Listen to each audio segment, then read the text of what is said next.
మడి ఒడ్లు ఇట్లా పోస్తారు ఫస్ట్. ఇట్లా పోసిన తర్వాత చాటకేసి మడి నాటుతారు. ఇదంతా మలక పోసినారు. ఇట్లా మలక పోసి ఒడ్లు నానబెట్టి ఓ రోజంతా ఇట్లా మలక పోస్తారు. తర్వాత రెడీ అయినాక ఒక నెలకు వస్తుంది మలకంతా. మలక వచ్చినాక నీళ్లు పెట్టి పొలానికి అంతా ఇట్లా మడకలు దున్ని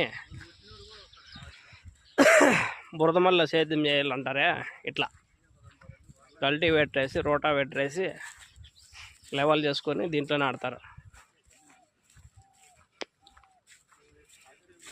మీకు తెలిసిన మన్నాటేది ఎట్లనేది వండుకొని ఒకటి తీసి తినేది తెలుసు కాదు. ఒడ్లు ఎట్లా నాటుతారో, పంట ఎట్లా తీస్తారా అది కూడా తెలుసుకోవాలా.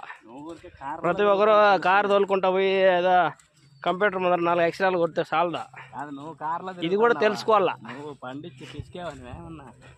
మట్టి పిసికి మట్టిలో నాటేది కూడా తెలుసుకోవాలి ఫ్రెండ్స్. చూడండి వ్యవసాయం అంతా ఎంత కష్టం ఉంటుందో. రైతును గుర్తించేవాడు ఎవరు లేకుండా ఉన్నారు ఈ కాలంలో. ₹1,00,000 2 లక్షలు ఇస్తారు సాఫ్ట్వేర్ ఉద్యోగాల్లో శాలరీలో.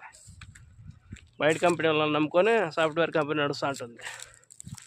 వ్యవసాయం చేతులు కష్టం చేసుకుని బతికే వాళ్ళు చూడండి ఎంత ఉంటుందో.